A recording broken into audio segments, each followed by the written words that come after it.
Señor Eduardo Pizarro, presidente de la Comisión de Reparación y Reconciliación de Colombia, primero muy buenos días y gracias por atender esta visita, esta entrevista de Radio Nederland. Muchas gracias a ustedes. Señor Pizarro, según la información de la que dispongo, su despacho dispone de 100 millones de dólares este año y de 150 millones de dólares para el 2010, destinados a reparar a víctimas del conflicto armado. ¿Cuáles son las prioridades de inversión y gasto en estos momentos?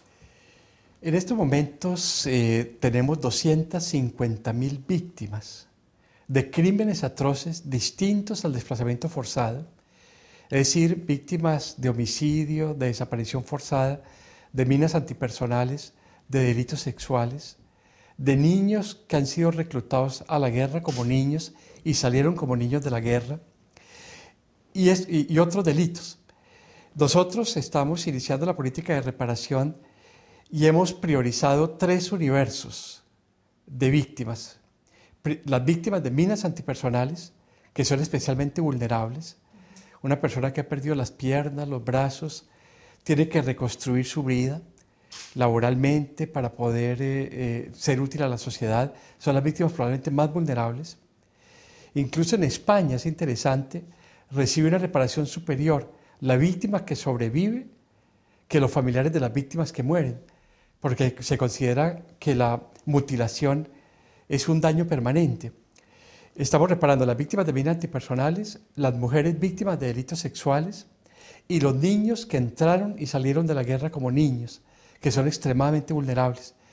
Esta política de reparación este año va a ser para 12.000 víctimas y el próximo año para 18.000 víctimas. En el componente de indemnización económica, pero hay otros componentes como ayuda psicológica, acceso privilegiado a la salud, a la educación y otros que igualmente van a complementar una reparación de carácter integral.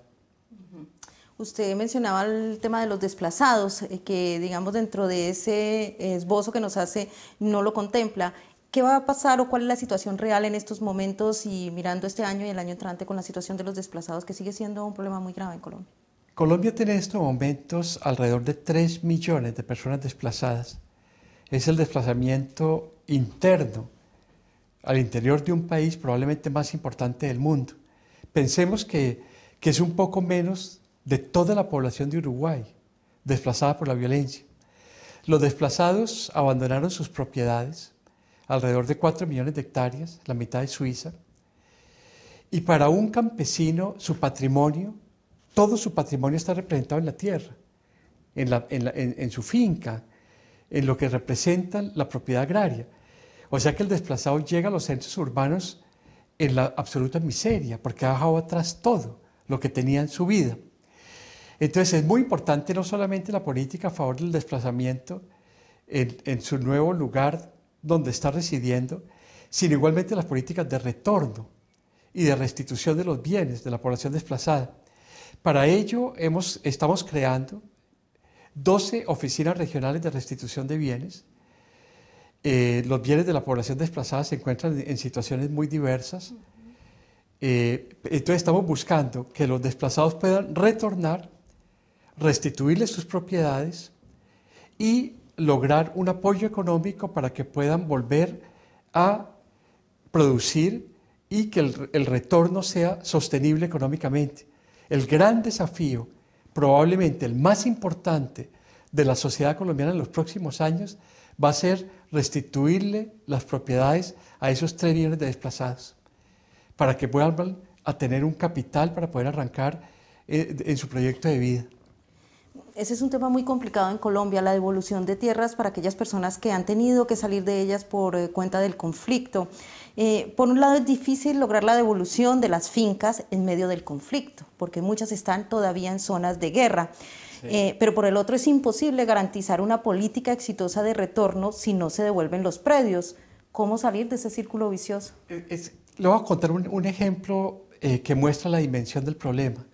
Cuando terminó la guerra civil en Guatemala en 1996, el acuerdo de paz de Oslo, 1 millón de guatemaltecos pobres regresaron de México, del sur de México, y encontraron sus tierras ocupadas por otros campesinos pobres, por indígenas, y se presentó un nuevo ciclo de violencia en Guatemala ya no ligado al conflicto armado, sino al tema de la tierra.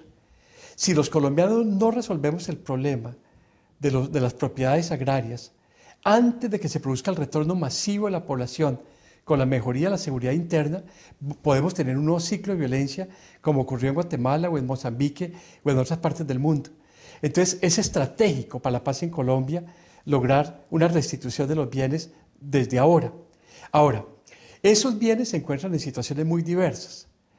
Hay 1.200.000 hectáreas, es el cálculo, que se encuentran en manos de grupos armados ilegales. Por ejemplo, de los grupos paramilitares de extrema derecha. Eso es un tema muy complejo porque nos toca iniciar procesos judiciales contra los testaferros de los grupos paramilitares o contra quienes han comprado estos bienes de buena fe. Un tema difícil. Hay una enorme cantidad de esas propiedades que están en manos de campesinos pobres. Un campesino pobre que ve una casa abandonada, unas mejoras, unos corrales abandonados y ocupan esos bienes. Si nosotros sacamos a los campesinos pobres para restituir al dueño original, generamos otro conflicto social. Entonces nos toca resolverle el problema agrario a esos campesinos pobres para poder restituir a los dueños originales. Y por otra parte, muchas propiedades están simplemente abandonadas o están siendo cuidadas por familiares y amigos de los desplazados, pero si el campesino retorna y no tiene un acompañamiento económico, simplemente el retorno no es sostenible económicamente, porque se requiere por lo menos un año para volver a producir y hacer productiva esa tierra. Entonces son temas enormemente complejos, pero ya lo estamos abocando. No es fácil, como usted dice, hacerlo en medio del conflicto.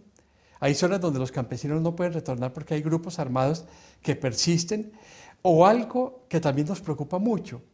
Colombia es hoy en día el tercer país del mundo por el número de minas antipersonales sembradas. Y es el primer país del mundo hoy por el número de víctimas de minas antipersonales. Tenemos una víctima cada día y medio en el país. Entonces muchas veces queremos organizar el retorno de la población desplazada, pero la zona está minada. Entonces ellos pueden llegar a la casa, pero no pueden producir en el campo por las minas antipersonales. Entonces necesitamos hacer una política de desminado muy importante para poder garantizar el retorno de la población campesina desplazada. Para finalizar este tema de lo de tierras, el gobierno ha propuesto también, ante la dificultad de la devolución de muchos de estos predios, ha propuesto la compensación a los campesinos. ¿Es esto viable? ¿Es justo también para los campesinos esa solución? Un porcentaje muy grande de la población desplazada no quiere retornar al campo. En general, ¿con qué nos encontramos? Que quieren retornar las personas de cierta edad, pero los jóvenes ya no quieren volver al campo.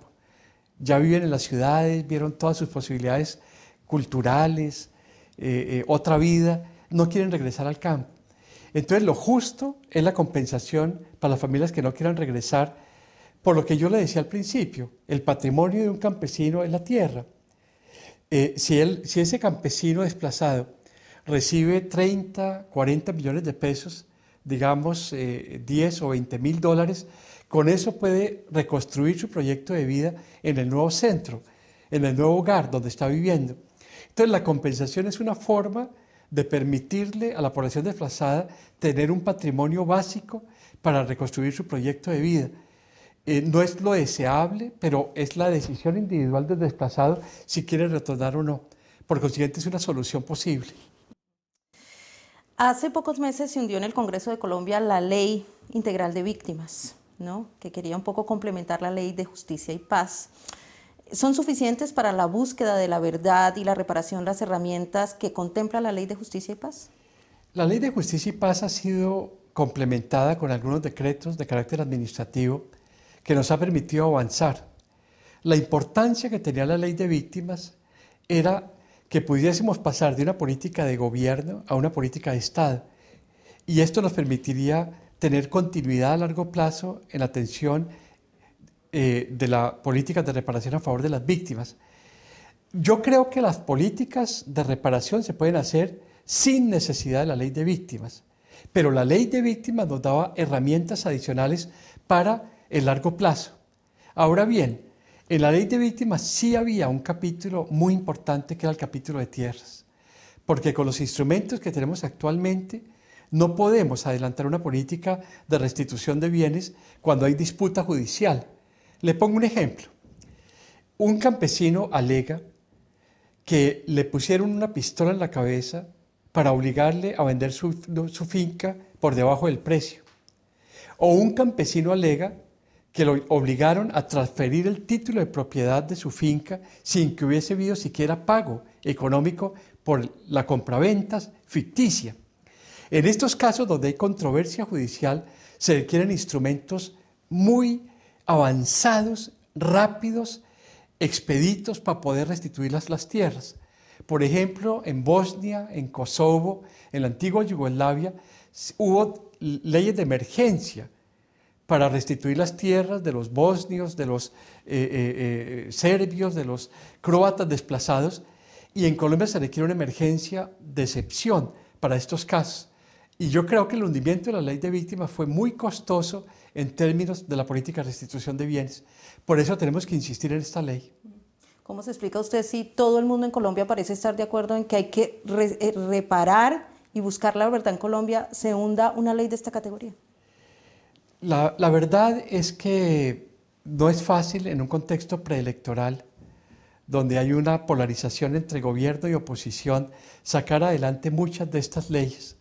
Esa ley se hundió, entre otras razones, por esta confrontación en una época preelectoral, que es una época muy poco adecuada para sacar leyes de este carácter en el país, pero yo espero que en el nuevo ambiente político que se está creando, ya nos reunimos con los 10 presidentes de los 10 partidos con representación parlamentaria y estamos trabajando entre parlamentarios de gobierno y parlamentarios de oposición para hacer un nuevo esfuerzo y sacar la ley por consenso en el próximo periodo electoral.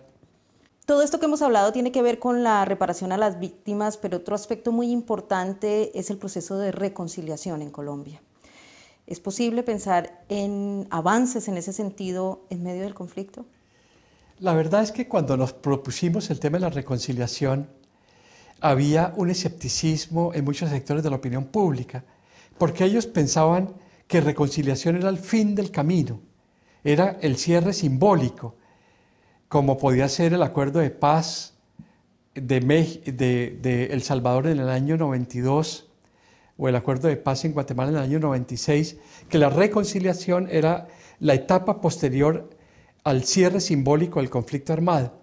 Nosotros hemos planteado que reconciliación es lo que sigue después del cierre simbólico del conflicto armado, pero reconciliación también puede ser parte del camino.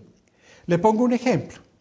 Tenemos 50.000 desmovilizados, tanto de los grupos paramilitares de extrema derecha como de los grupos guerrilleros de extrema izquierda. 50.000 desmovilizados que están viviendo entre las comunidades donde muchas veces actuaron militarmente. Entonces estamos desarrollando procesos de reconciliación comunitaria con 3 vectores: la comunidad, las víctimas y los desmovilizados, en procesos de reconciliación comunitaria para garantizar que los desmovilizados se encuentren en un ambiente favorable de reintegración en las comunidades, no sean criminalizados, no sean convertidos en parias sociales y no sean empujados a la vida criminal de nuevo por el rechazo social. Entonces nosotros decimos, reconciliación es el final del camino, pero es parte del camino. Entonces estamos haciendo políticas de reconciliación muchas veces enormemente exitosas.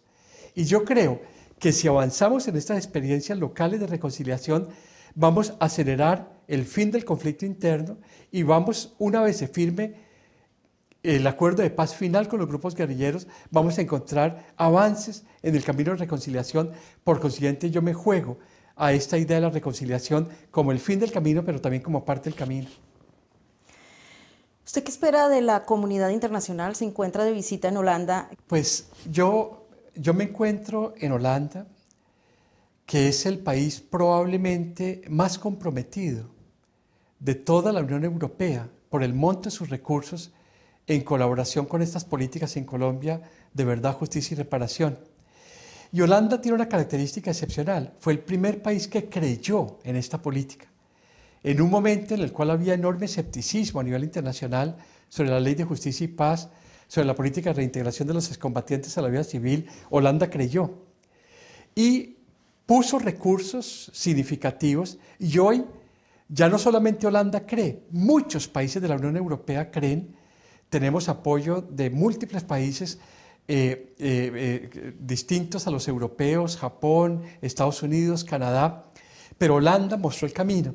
Por eso yo me siento realmente a gusto en la reunión que he tenido con las autoridades de Holanda, porque tuvieron fe desde el primer momento y la solidaridad ha sido excepcional. Señor Pizarro, estamos a escasos metros de la sede de la Corte Penal Internacional de La Haya. ¿Han contemplado ustedes la posibilidad de presentar una denuncia por crímenes de lesa humanidad cometidos en Colombia ante los tribunales internacionales? La Corte Penal Internacional está estudiando y siguiendo el caso colombiano. Ya estamos en el radar de la Corte Penal Internacional. La Corte Penal en estos momentos solamente está trabajando en 4 casos directamente, todos africanos, en Uganda, en el Congo, en la República Centroafricana y en Sudán. Y en los 4 casos en los cuales ha intervenido la Corte Penal Internacional ha sido o por solicitud de los gobiernos o por solicitud del Consejo de Seguridad de Naciones Unidas. La Corte Penal puede tomar una decisión porque el 2 de noviembre la excepción que puso Colombia para la intervención de la Corte Penal Internacional, que estaba permitida en el Tratado de Roma, que era por 7 años, termina el 2 de noviembre y la Corte podría perfectamente tomar una decisión con respecto a Colombia. Nosotros consideramos que lo más importante no es la intervención de las Cortes Internacionales, sino la presión que puedan ejercer las Cortes Internacionales para fortalecer los sistemas judiciales nacionales. Y que la Corte, a través de mecanismos múltiples, pueda obligar a los estados a cumplir con sus obligaciones de juzgar a los criminales de guerra.